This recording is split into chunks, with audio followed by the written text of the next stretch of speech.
John Connors. Gavin, nice to have me. It's an absolute honour to have you on the Modern Warrior podcast. And I believe, and I know, right here today, I'm sitting across from an absolute fucking warrior of a man. So thank you for taking the time to be here today. Man, thanks very much. Modern Warrior sounds good. You know, a podcast, a platform for men, talking about where they come from and the struggles.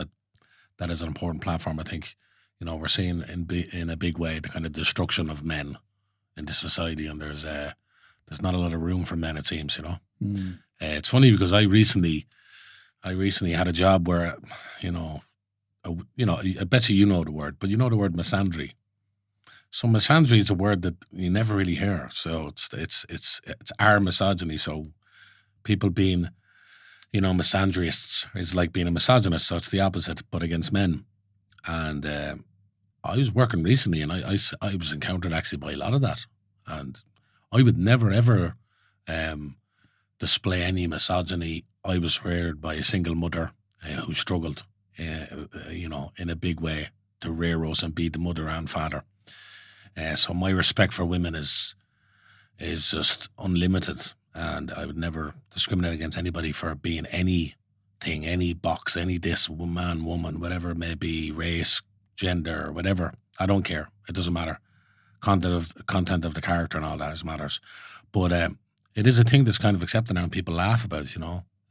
You seem to be able to discriminate against men, and there's no real consequences. You know, people just laugh it off. It's pure misandry. I don't think that's right, and it's not a nice message to be sending the next generation. Like, you know, I've nephews there who will love and have big hearts and they're good young fellas, and society's not giving them great messages, you know. So the conversation needs to happen for sure. You know? What sort of messages are you picking up here at the moment? Look, there are all sorts of expectations on men, and I think that, you know, people tell men to be vulnerable, but yet they're kind of laugh in their faces a bit, you know, and that's not, I'm not saying that all women are all, you know, I don't want to generalize, but society's telling men to, you know, you can be vulnerable and you can be sensitive, but then you have to do this, that, and the other, and you have to be strong as well, and then they laugh at you, and then actually you're only a man. And like, I was in the room the other day when someone was like talking about how it's just a man, like how weak he is. You know, men are just weak and stupid. This is a woman saying this, like, a woman said this. And this is a workplace I'm talking about. And I just laughed it off, fair enough. Not going to get into it, I'm just going to, because I was there to do a job. But if I would turn around and say that about a woman, my God, could you imagine, like? Mm-hmm. And rightly so, because I don't think there should be a place for that. You know what I mean? But it's just, there are different standards, I think, and it's not fair. It's not fair. Now, I see in my own community, with travellers, it's definitely way less so. That doesn't really exist. And, you know, like, I remember my mother was defending men one time. God rest her soul, she died me a year ago, I was just telling you about. But and it's kind of been a rocky year or so since then. But my mother just believed in equality, and no matter who you were. And I remember someone just talking about a situation that happened, or might have happened, or might not have happened between a man and a woman, and this woman just saying, siding with the woman for the reason that she's just a woman. And my mother said, "That's crazy." And she was like, "Well," she said, "I've 3 sons. I'm not just going to believe they did something just because someone said it. Are you serious? I know the sons I reared, but I will ask questions. But how do you just believe someone just because of their gender? You know?"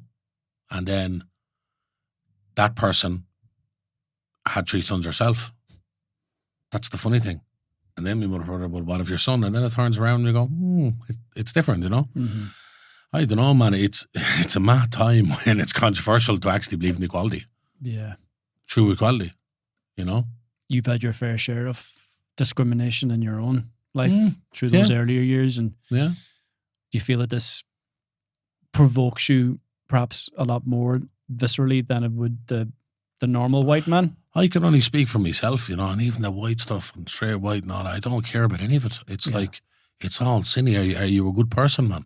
That's all I give a fuck about. And I don't treat anybody different. My experiences definitely have informed me in a way that I have little to no patience for any kind of discrimination against anybody. I will stand up for anybody, and I have done it time and time. I put my money where my mouth is. I got myself in trouble doing it again because believing in true equality seems to be controversial these days. We're living in a bizarre world, but man, I think it's just everything should be face value first of all. Respect someone until they give you an opportunity not to respect them, and then in terms of society and the way it should work, everything should be meritocracy, fairness. That's it. That's the only way. It doesn't matter, Mm-hmm. It's literally the only way you can run a society. Yeah. Cohesively, or the whole thing is going to fall down. I think that's kind of what's happening. Who knows what's going on in the world right now, man? Because you have about 10 different wars going off. World War III is imminent. You have all these drones and stuff outside fucking New Jersey. I don't know what the fuck that is. The American government have to be behind it, but who knows? I don't know. I'm getting increasingly religious myself. Because when you lose people, you kind of go toward God. Mm-hmm. And I always believed in God, but I did a sort of cop out. I'm a deist bullshit. When you get into the arts and stuff, it's funny, man, because the arts are meant to be about bringing kind of hope to people's lives. And I've never seen an industry where there's more atheists. Everybody's an atheist. And it's funny because art and academia, for me, are two different things. Art is instinctual, and it comes from your gut and your heart.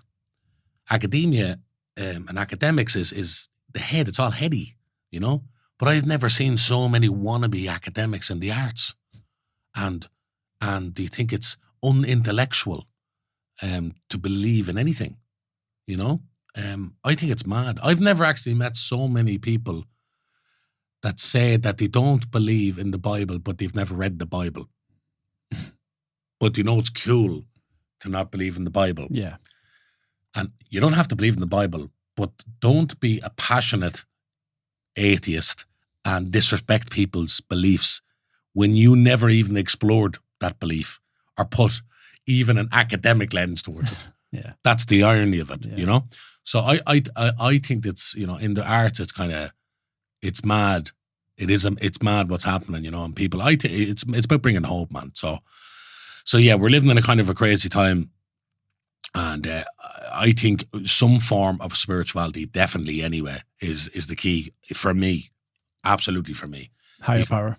Yeah, absolutely, man. And nature is spiritual. Like wow, you know what I mean? But I think that thing of giving yourself up and for service, I like that. That's for me anyway, and that has helped me through, man. And when I lost my mother, I lost my father when I was 8-year-old, and he died by suicide. Lord have mercy on him, and I lost a lot of family and friends that were very close to me. But nothing hit like my mother. And you realise in times like that you need something else.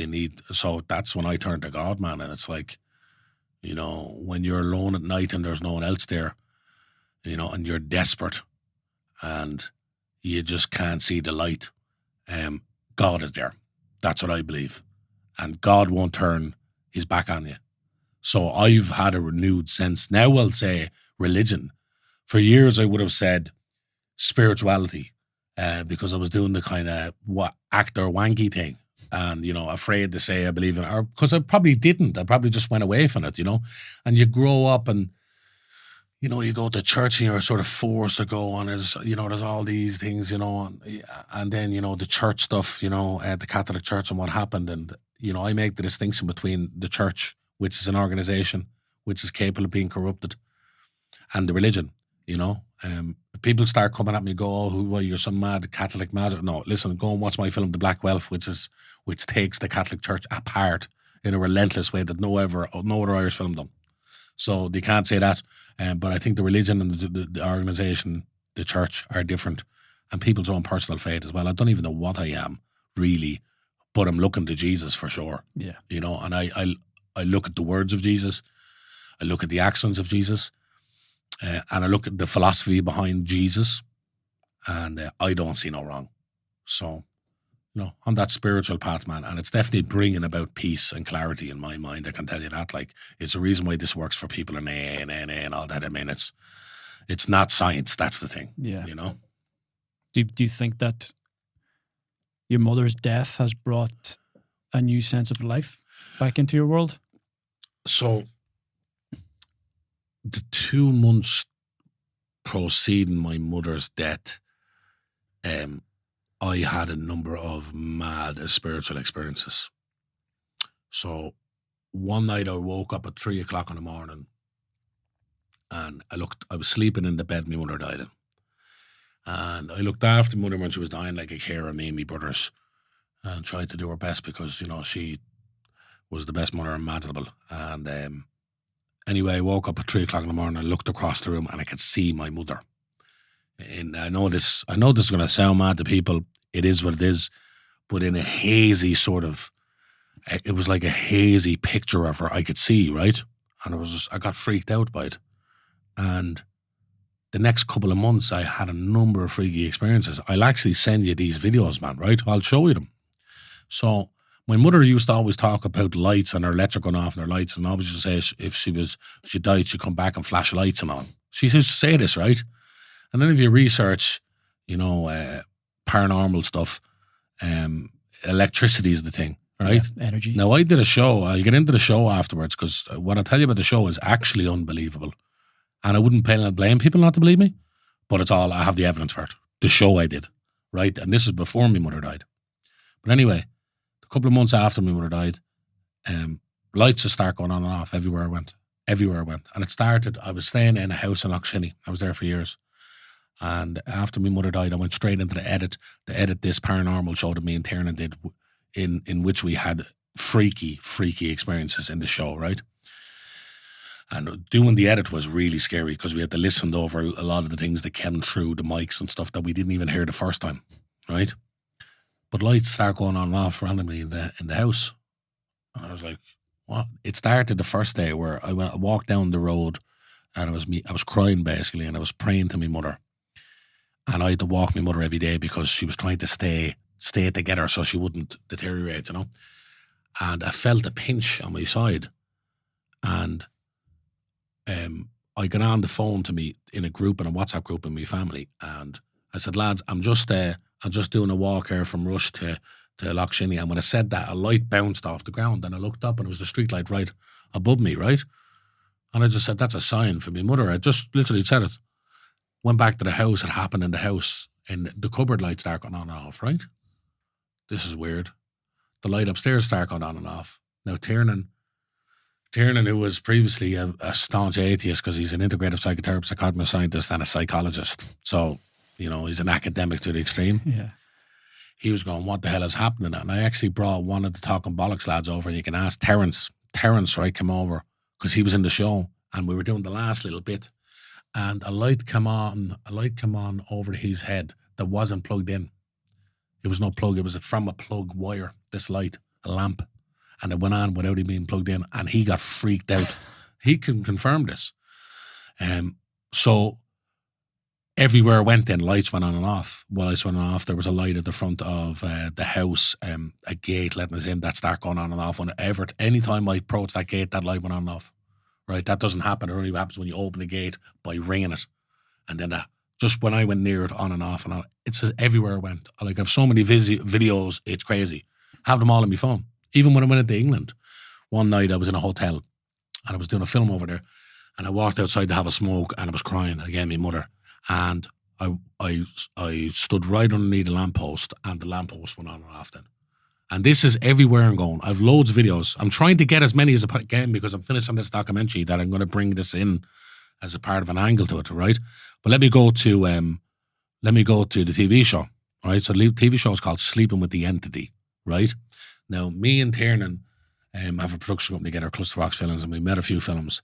And we made this film called Endless Sunshine on a Cloudy Day. It's a documentary about Jade McCann. Now, Jade McCann was an online mental health advocate.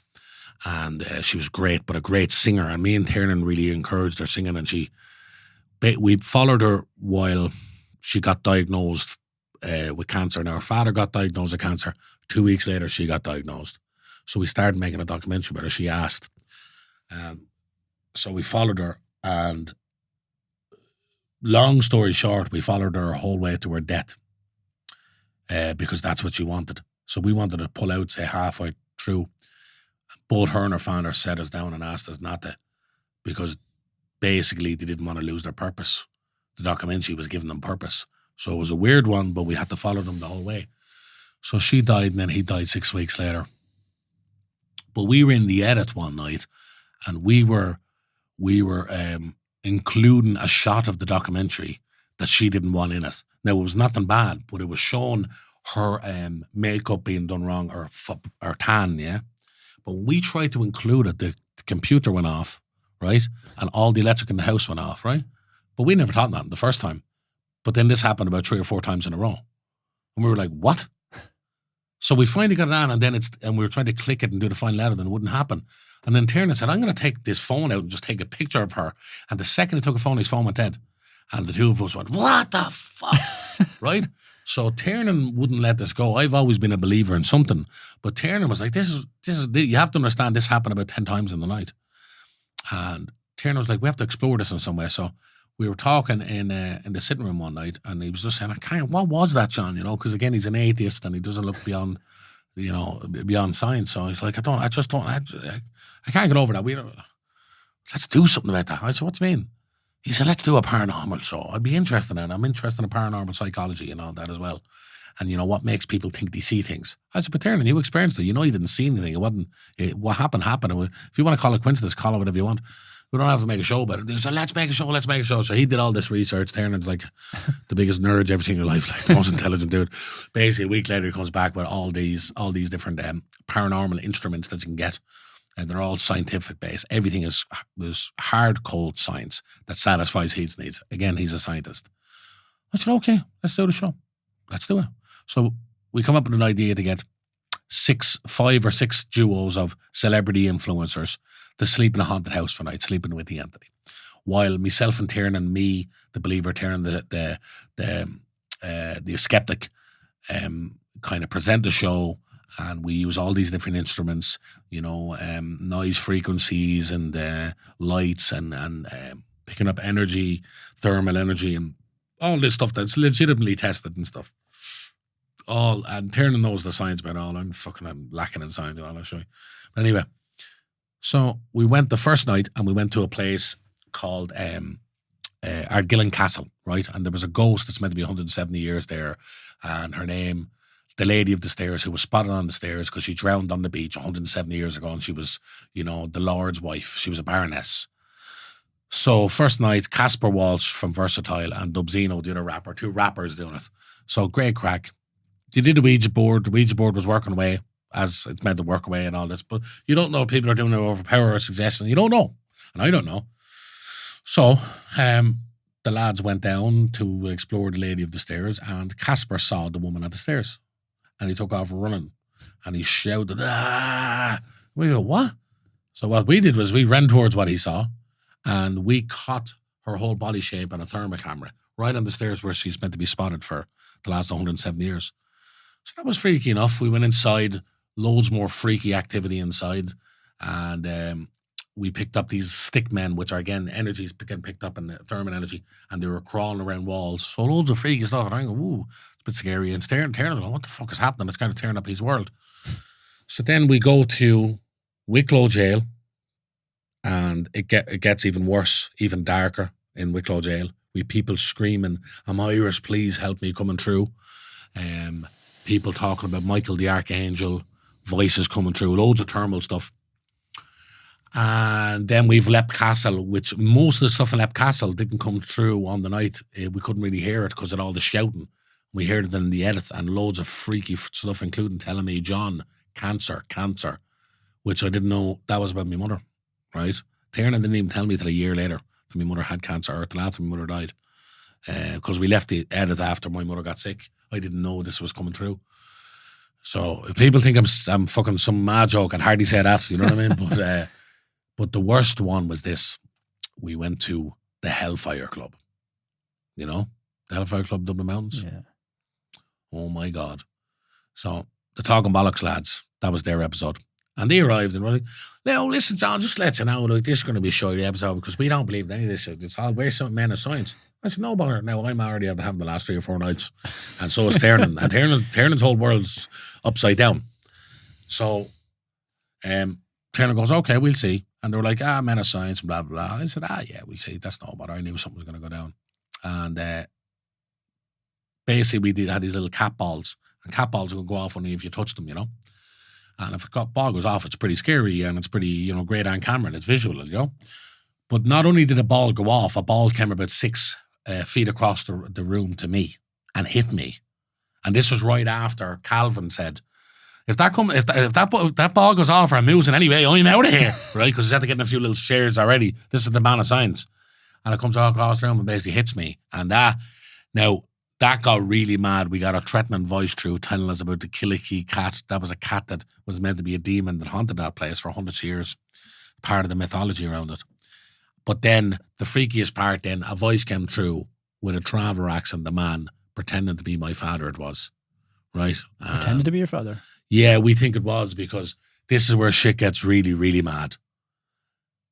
So there's an ancient demon that goes back even to the Sumerian times, and her name is, this is how scared I am. I don't even want to talk about it. I'll get fuck it, right? She'll fucking start appearing here. Because I'm telling you, this is mad. But like, you can look into this. She was meant to be Adam's second wife, right?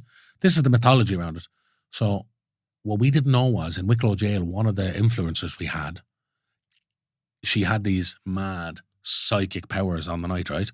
She was mad psychic stuff. She was coming up with on the night, and we were going, "What the fuck?" Me and Taryn were going, "What's going on there? Like, how does she know this? How does she know that?" We couldn't make sense of it, right? Did she know she had psychic powers? Yeah, she knew, but we didn't. She told us she did come in. We were like, "Yeah, right." We took way out of that, but she did, right?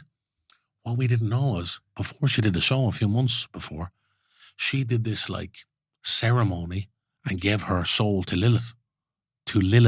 Right, this demon woman. I know this sounds mad, bro. I understand. Watch the show, right? Because I will give this show to any journalist, as in the raw tapes and edit of this. If they want to look at it any way they want, without any of us even being in the room, they can have it. They can tell us. They can take the sounds raw, everything raw, the raw footage of everything they can take, right? If they think I'm bullshitting, no problem. I've sent that challenge out before. So the one thing Lilith the Whip does is pretend to be dead people and ex-loved ones to bring you in. But we didn't know this. We did not know this till months later. But the next night, so we did Hellfire Club, and we hear, "I think it's me father's voice." Again, this is in the show. Freaks me out, so I just... How are you hearing it? Is it through... It's coming through a box, yeah. John, my son, and telling me stuff, right? Now, I got freaked out and I just walk out of the place. I said, "Fuck this." I didn't even get really scared. I was just more disgusted. So I was like, "Is this something pretending?" I wasn't sure.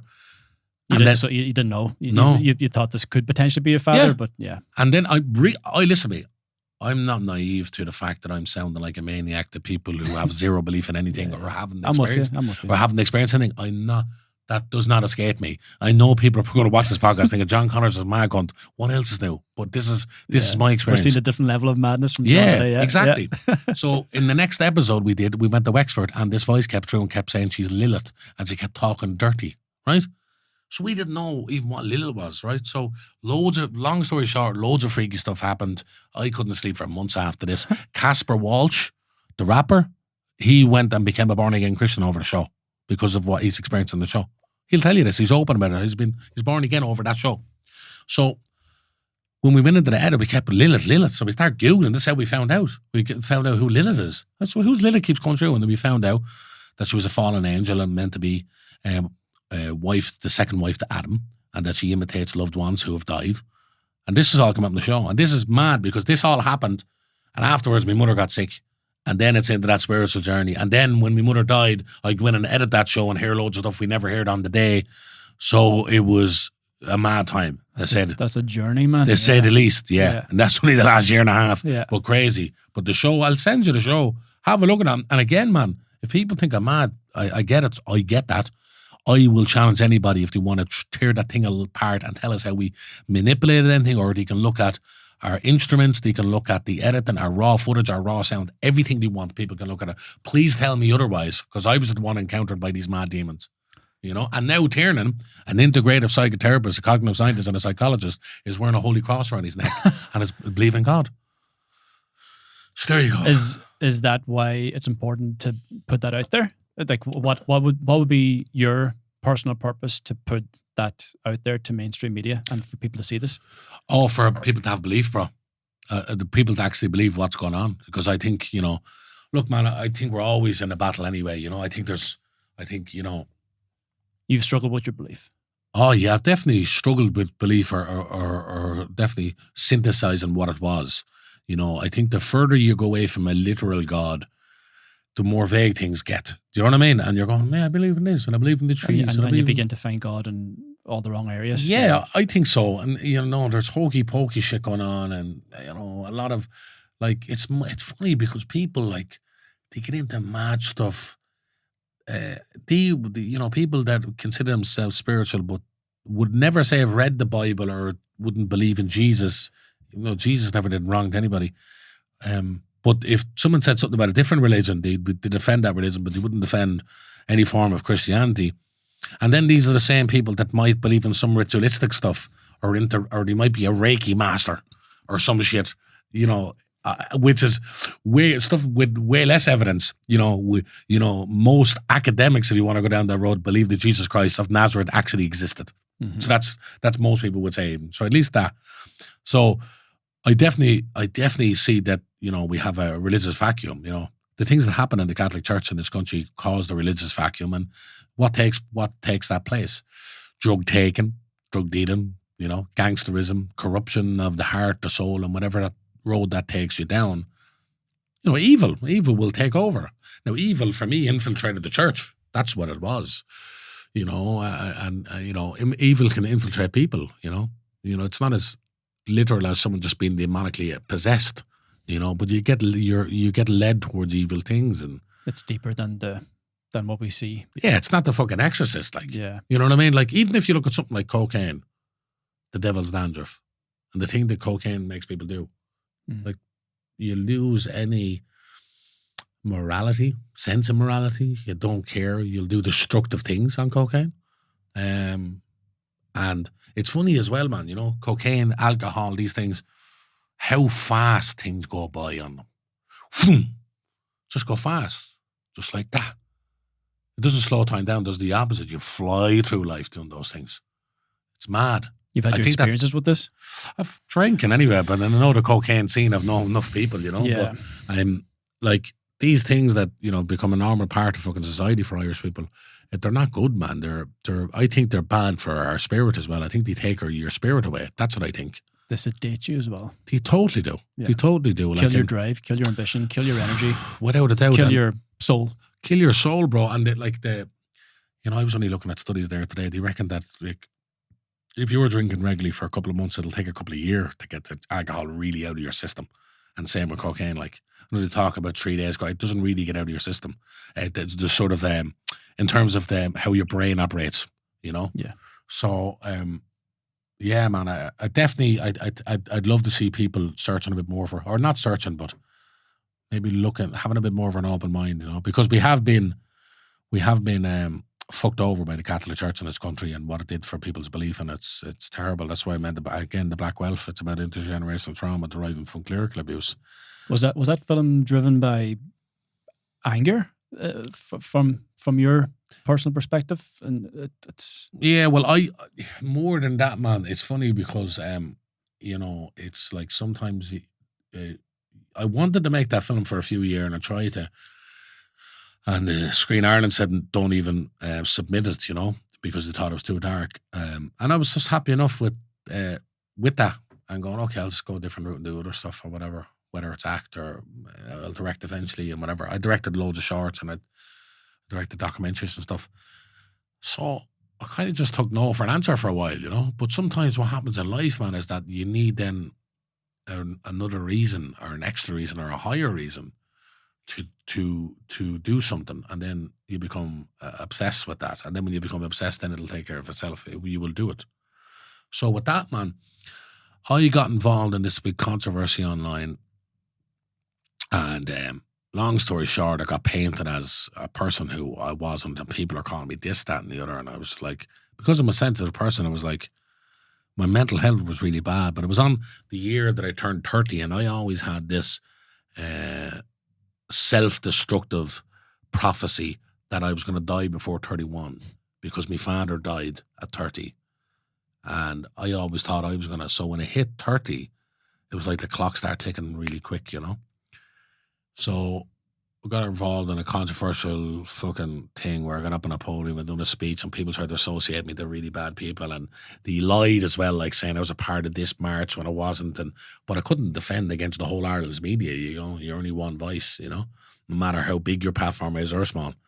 Are you regretful of taking that stance, or do you look back and say, no, Not the stance. I did the right thing? I did the right thing in ways, but I was definitely, my judgment was clouded on who associated and just the approach I did, you know, that kind of way, because I was just leading with pure and utter self-destruction and anger. Can you give us details on it? So it was Peter Tatchell basically is this English activist, and he has a very, very, very questionable past, including some would say advocacy for paedophiles and lowering the age of consent to 14, and there was this paedophile movement in the 80s that were becoming very mainstream in Britain, and he seemed to be a part of it and writing for this organisation, let's say allegedly to protect myself, right? So he was caught in a picture with Roderick O'Gorman, the Minister for Children and that, and it was around the time of the last elections, I think. And I thought that was very inappropriate. He was about to be the new Minister for Children, and he's in a photo, and I think he called him a hero of the LGBT thing. But he knew that controversy. So now I apologized afterwards with my tirade and constant and what I did. I wasn't apologizing for the Peter Tatchell thing, you know. I was apologizing because I completely closed my mind off and went tunnel vision with something and was relentless till the end. It was as much about my own mental health than anything else. I would never apologize to Peter Tatchell. I'd rather die for that anyway.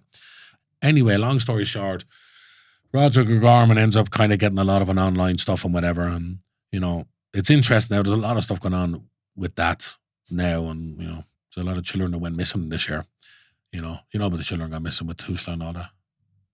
No, that's just mainstream stuff like this. Not a conspiracy. There's Irish Times support on this.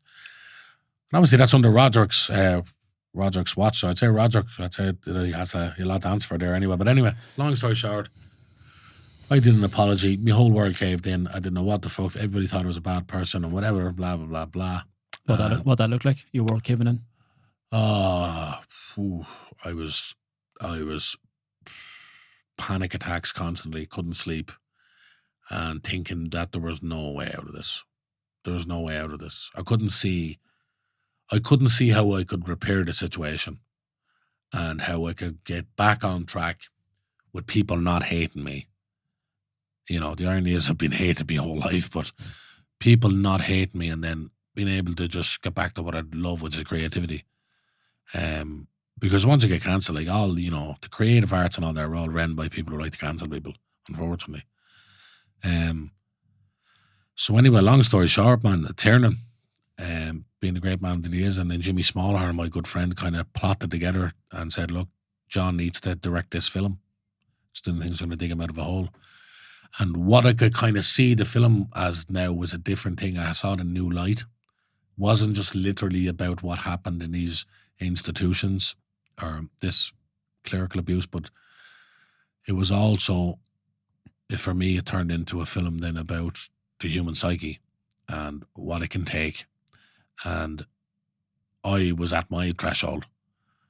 And then this film, through creativity, gave me a new threshold. And the film nearly killed me making it. It was so hard because we made it on a tiny, tiny budget. In January 2021, only film in the country filming in the middle of COVID. And everything going wrong and freezing, and actors walking off set and having to beg them, and like it was intense. But I had actors loads. We had to shut down after 4 days because of COVID, and we couldn't afford to set back up, so we had to get more money and all. But I remember, the actors, they were going to back out 4 or 5 of them, and I had to manipulate them, in a truthful way, but it was a manipulation. And I got on them, I said, look, I heard this, that, and the other, but listen, I said, we're making a film about intergenerational trauma coming from clerical abuse. These children suffered. If we don't suffer making this film, it's never going to work. So there had to be some level of suffering anyway. That's what I believe.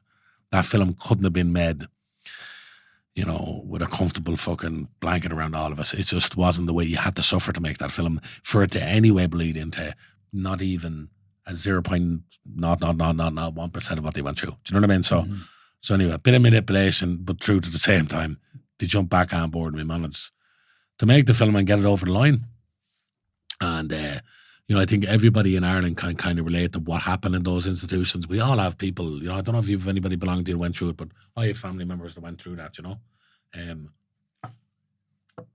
So got the film ready, and we submitted it to an Irish festival, and it was so weird. They were just being a bit off with us, and they gave us the graveyard kind of shift of the festival, which was very unusual, man, because the film was explosive, and I knew the quality in it, and I knew some of the other films that were there, and I knew so I've went to this festival so many times, I saw the quality of films. Like, this beats most films that it's ever shown, if not all, near enough. That's what I was thinking.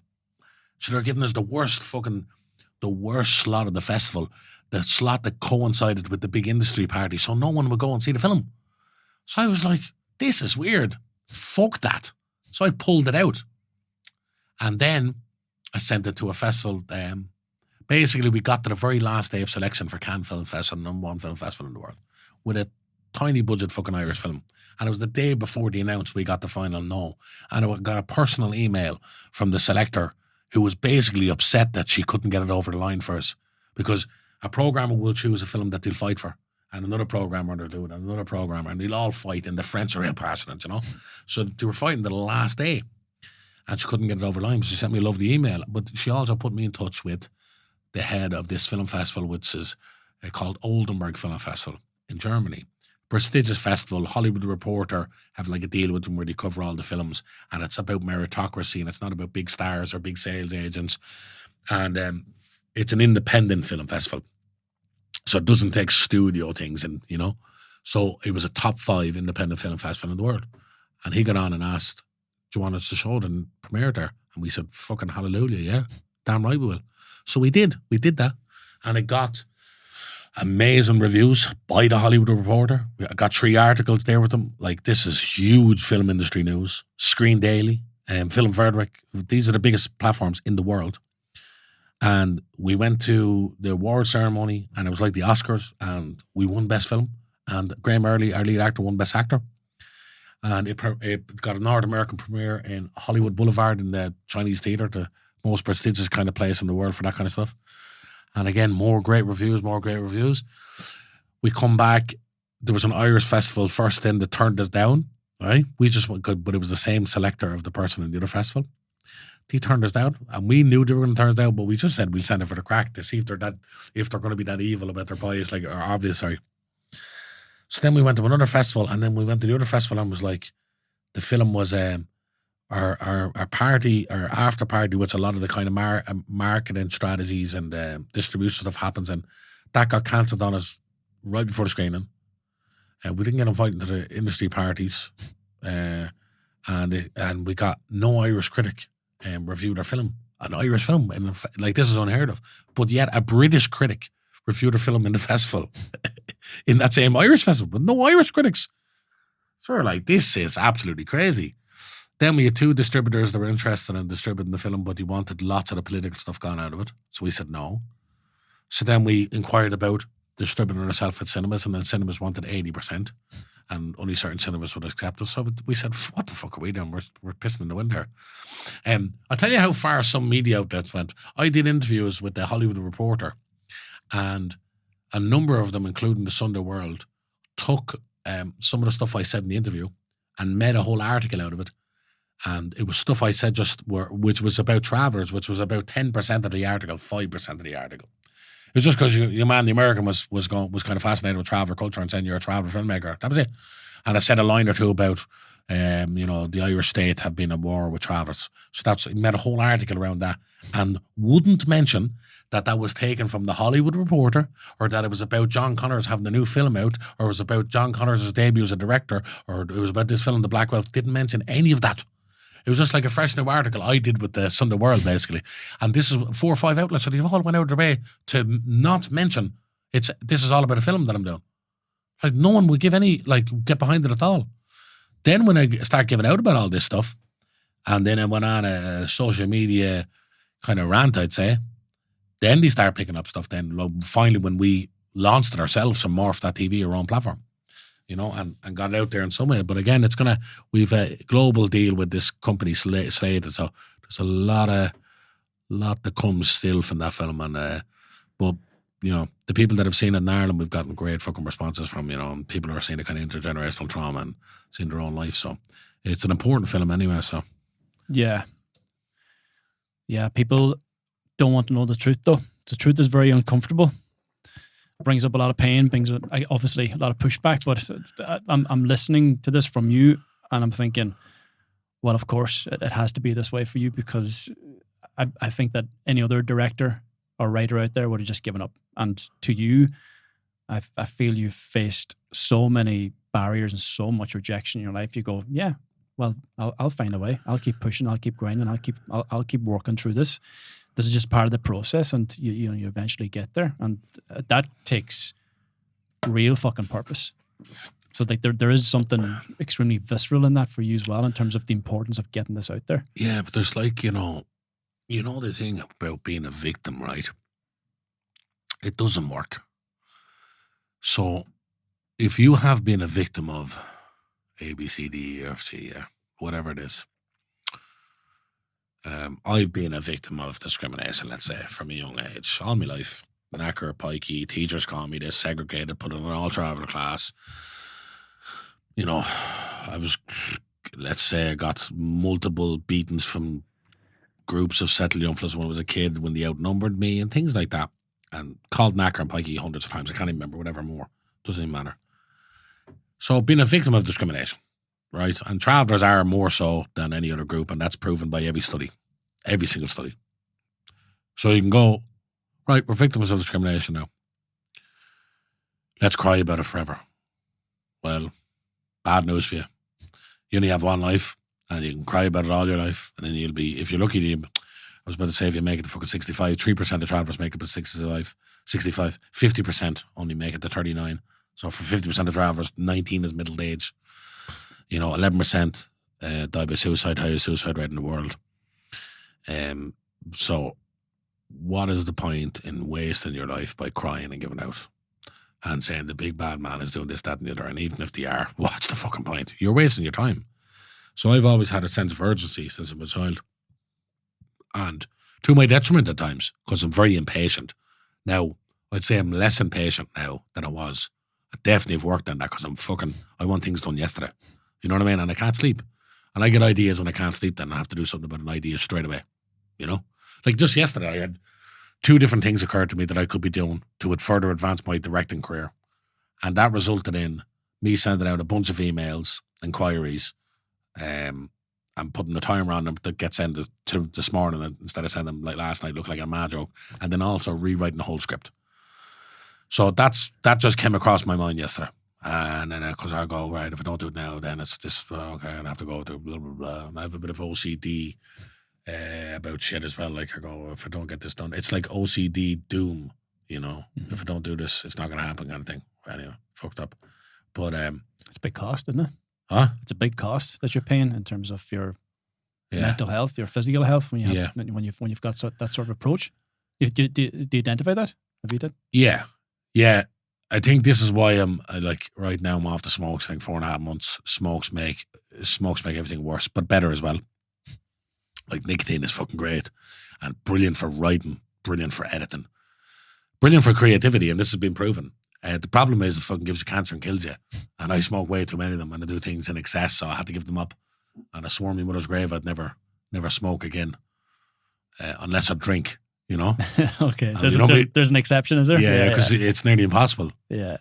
And my brother Joe said, "Now you're going to turn into an alcoholic." So yeah, no, there is a cost to that, but that's why you have to get your shit together and focus it down the right direction. You know, which for me is art and creativity. Once I'm doing that, I'm high as a fucking kite. You know. What was it like losing your way there after your mother passed away, and how did you manage to find your way back? Yeah, I'm still finding my way back. That's what I would say, because I'm staying humble about things. Yeah, really bad. Really bad. Like, my mother was only a young woman, 52 years of age, you know? So and you just go, you're never going to see her again, you know? And then my brothers, you know, God help them as well. Like, we're all kind of doing it together, you know? We find it very hard to find sons that were closer to their mother, you know? And the thing is, my mother was like the most humble, like softest, empathetic, do everything for everybody else kind of person. Put everybody else first, our whole life. So, you know, the whole cancer journey as well, that's a terrible, terrible disease, and it's a terrible way to go. So the thing that kind of haunts you as well is, like, what would have made it a little bit easier is if it wasn't so horrendous the way she went. I'm not even talking about for me, I'm talking about for her.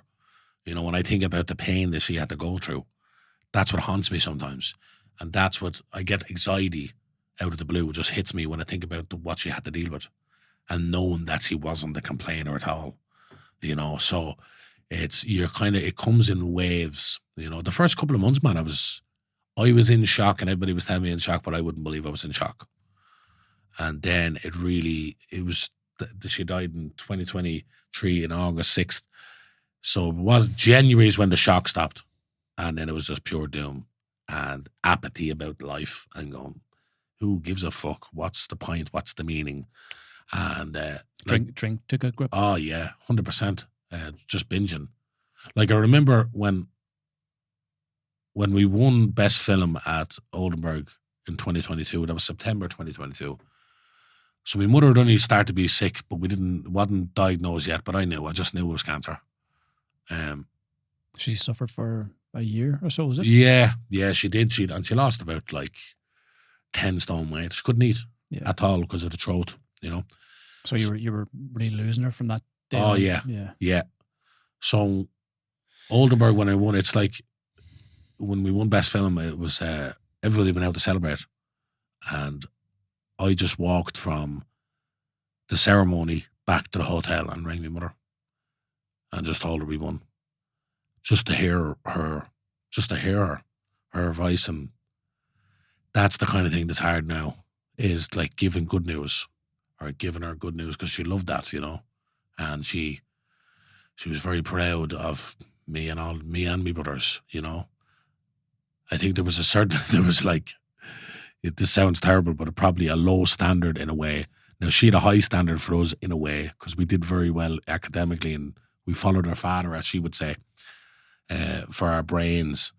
But the standard was, you know, don't go to prison and don't do drugs. That's the area I come from, you know. So she was very proud of us. So it's, you know, the day-to-day conversations as well, and we used to sit down and drink tea and fucking smoke, two of us, and just have just day-to-day chats. I couldn't, like, if I went more than 2 days without seeing my mother, that'd be weird for me, my whole life.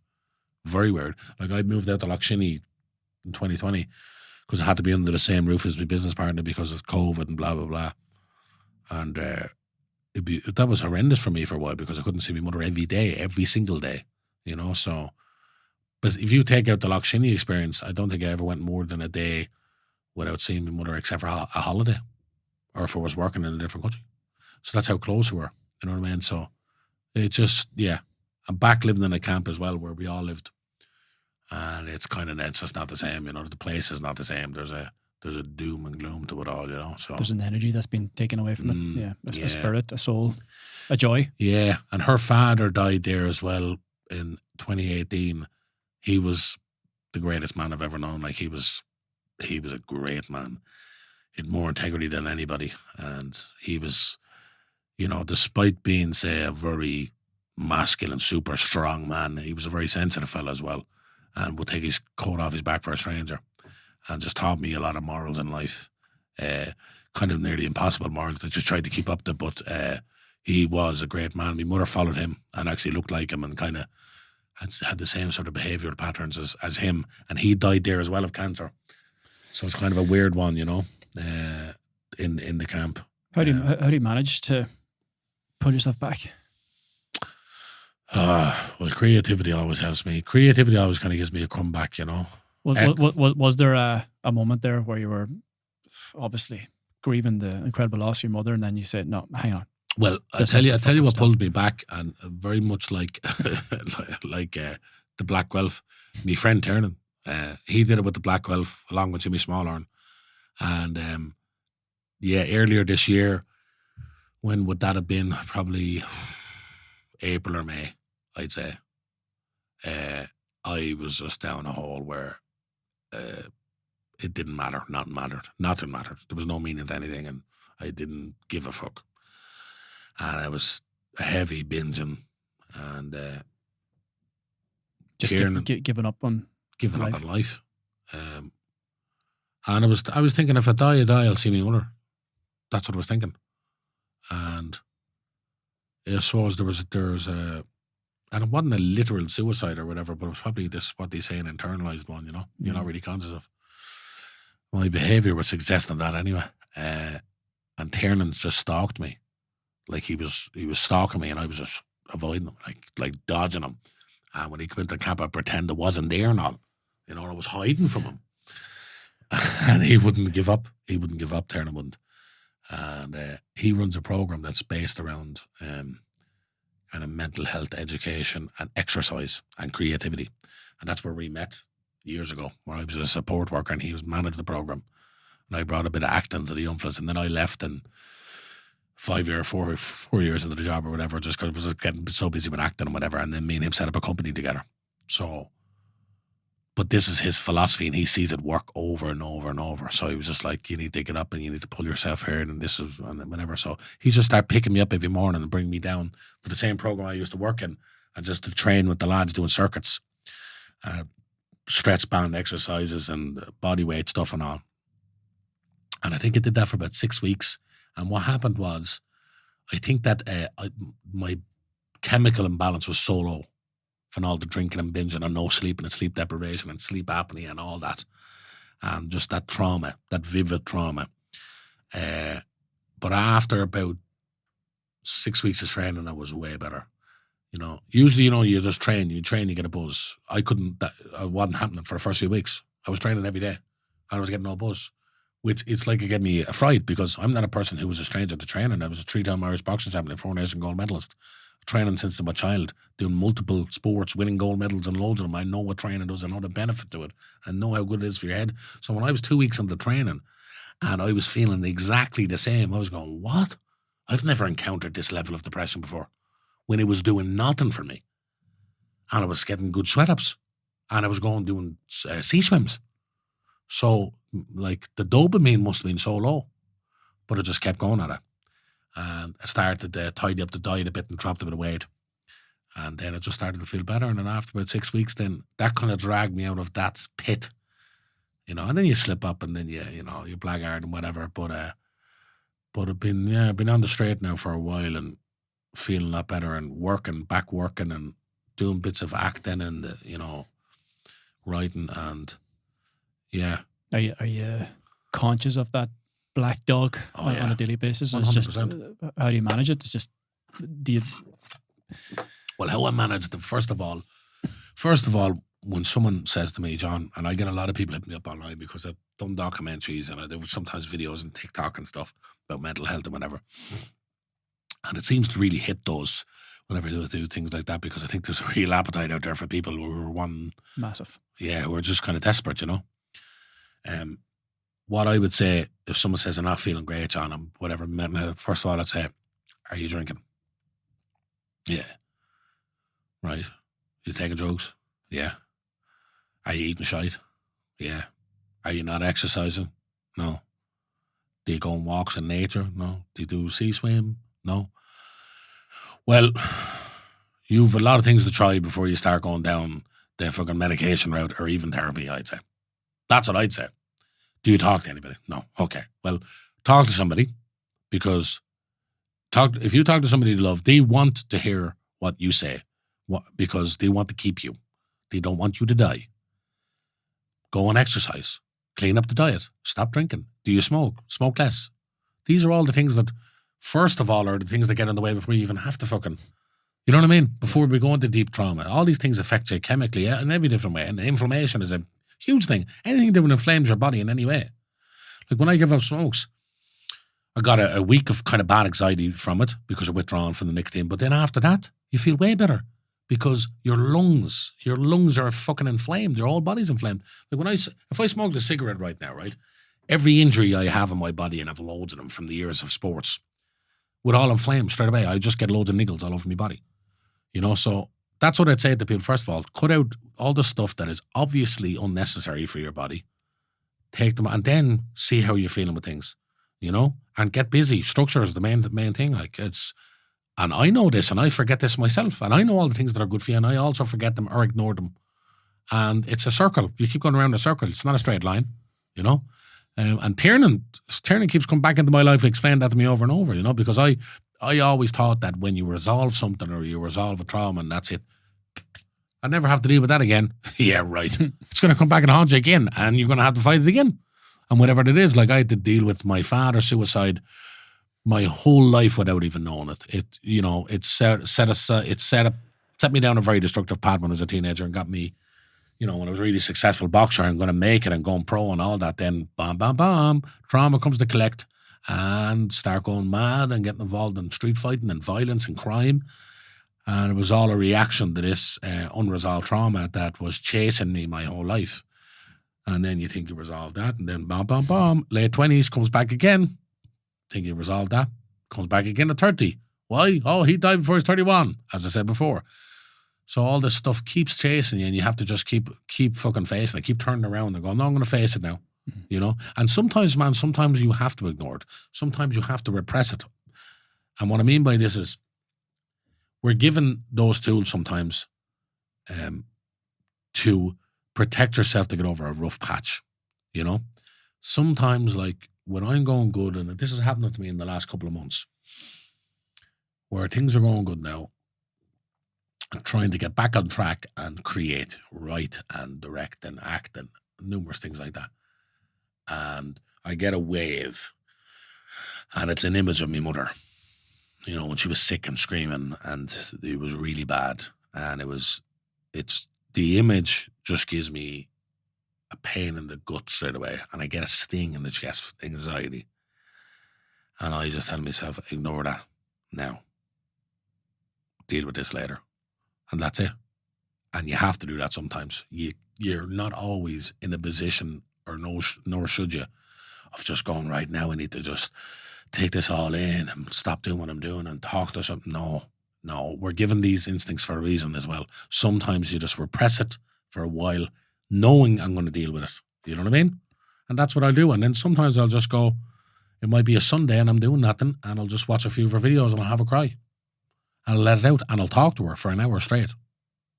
You know, and every night I pray to my mother and say, good night, mother. Love you. Miss you. Every single night. So I do that anyway. So, but sometimes you have these instincts, and you need to use them, because you have to get through daily life as well. You know, you can't just go, I sit down and cry every day. You can't do it. Yeah. You know what I mean? And also that thing of trauma and all this stuff, very good to talk about it a lot. But there's also this this thing around trauma. And Tiernan was even telling me about it, where people become obsessed with their own trauma. That's dangerous too, man, because that gives you all the firepower that you want to make excuses, you know. You become addicted to your story. Addicted to your story, man. 100%. Like, definitely don't repress everything, for sure, and talk about things, and especially when something is so new and fresh to you. But don't get addicted to that, as you said, the story and the trauma, because you're then, that becomes your identity. Yeah. And it shouldn't be your fucking identity, you know, because what happened to you isn't who you are. You know what I mean? Yeah. The past is becoming the present. And you decide who you fucking are. You know what I mean? And you can decide that the trauma is who you are, and then you're fucked. Yeah. But you have to move forward, bro. Yes.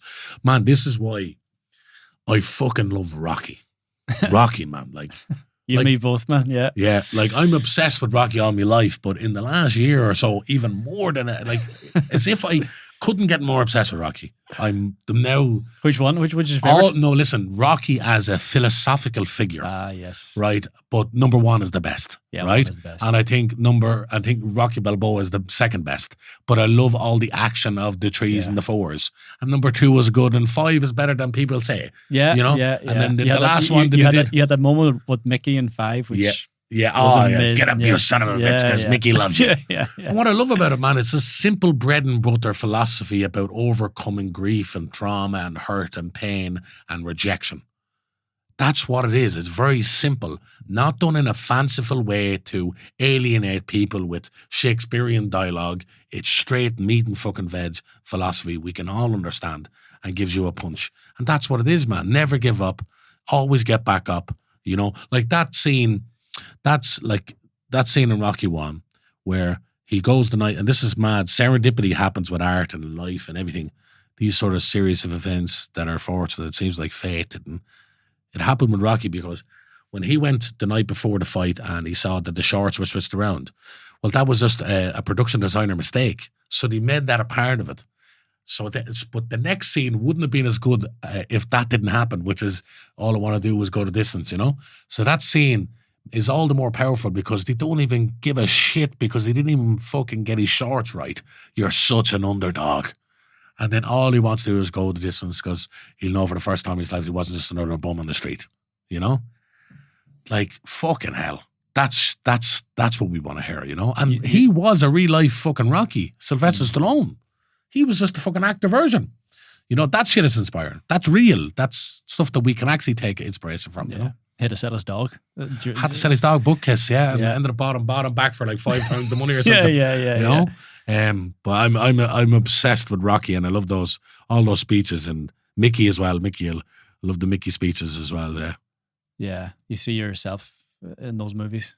Yeah, you do. Of course you do. Well, I definitely know that I'm an underdog, or was an underdog, or I'm a million to one shot, you know? Yeah. Like, that's what I called Barry Cogan recently. You know, Barry, me and Barry are friends years, and we worked together on King of the Travers and Stalker, which was his first starring role.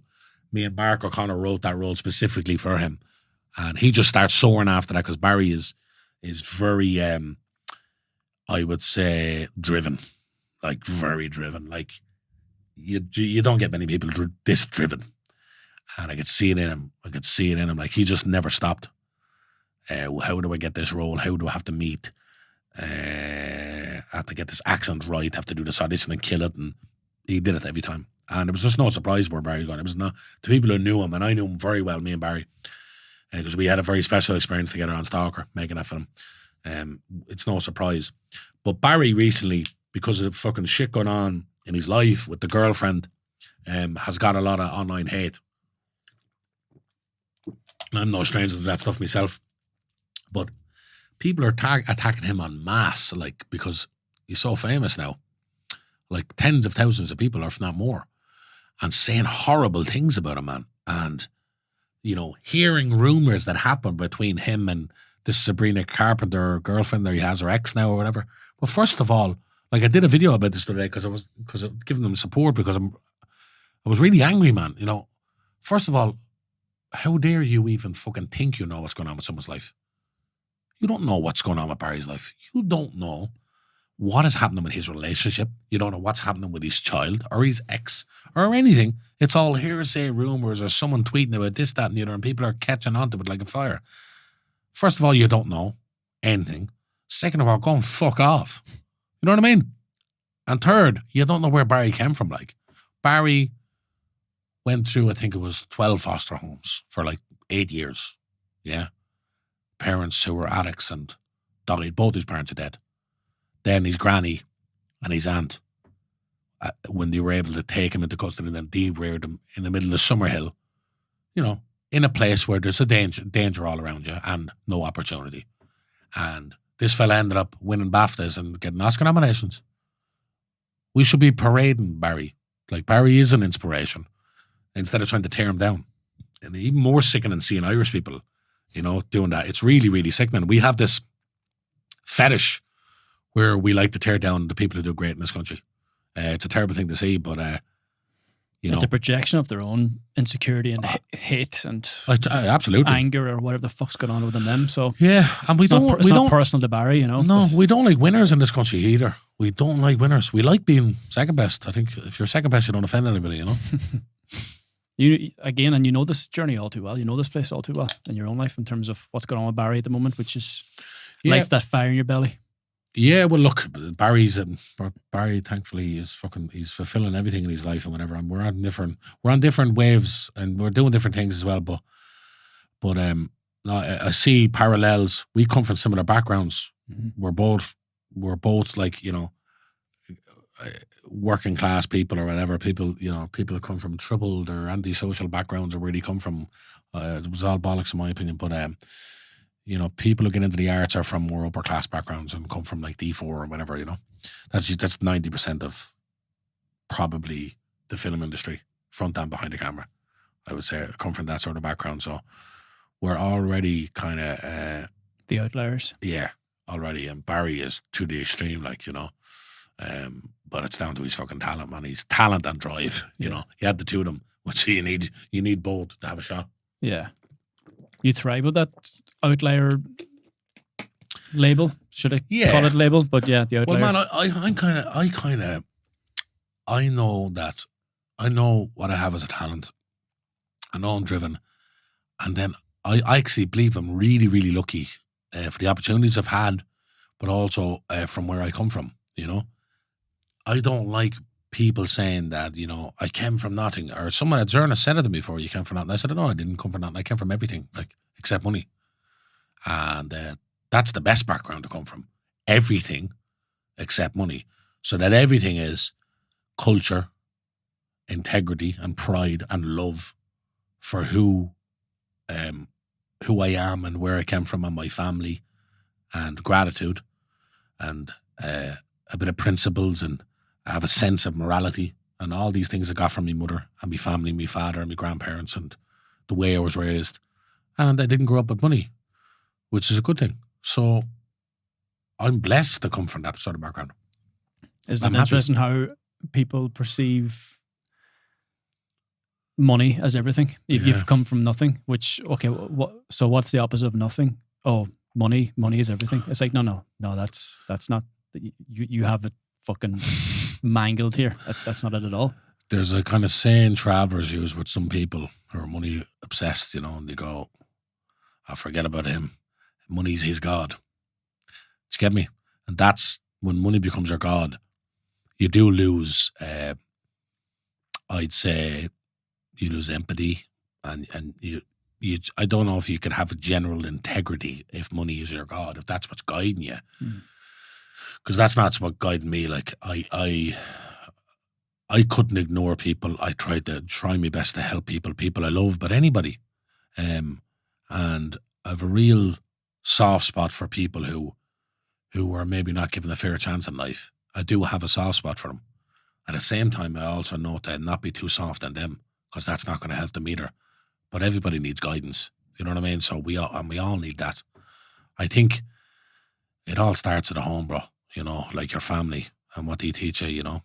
It all starts in the first few years. It's very hard to kind of rip up your life script, especially when you're not aware there is a life script. And it was written by people that are not, you know, it's not you. It was written by your parents or the people you grew up around. That's your life script. That's the stuff that Tiernan taught me.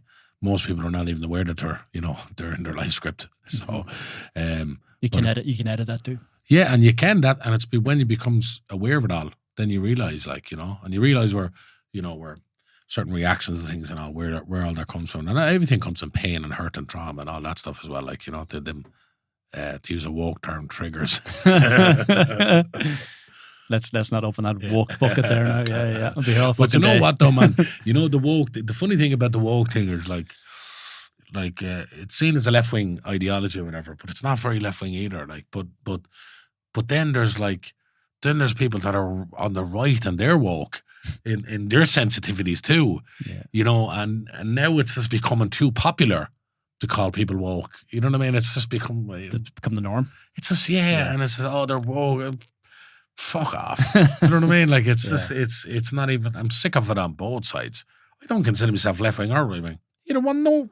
Like you know, if someone says to me, right, I'm left wing, and what do you mean you're left wing? So you know, left wing, blah blah blah blah blah. So what do you mean? Like, so in every left wing, so-called left wing position that you can take, you believe in all those positions. You take on all those left wing positions. Or you're right winger and you believe in all of those, then I'm just talking to an ideologue, because that can't be true, bro. Human beings are way more complicated than that. If you actually sit down and think about it, like, do you know what I mean? It's like I was pro gay marriage when that came out. That seems to make sense to me. I don't give a fuck about what someone does in their private, like between adults. People loving each other and want to get married and that. Like, that's, of course, that to me seemed obvious. Also, if you go back to Gaelic Ireland, to be gay was totally normal in old Gaelic Ireland, pre-colonisation. Most people don't notice. Anyway, but then also I was against abortion. And that's a bit of my conservatives wanting to conserve life, and I'm a traveller wanting to conserve my tradition, so there's a conservative side to me. That's obvious. That's coming from my upbringing. But I pissed off so many people on the right with the first one, then so many people on the left with the first one. But I don't know. I think that's life, man. Life is this, that, you know.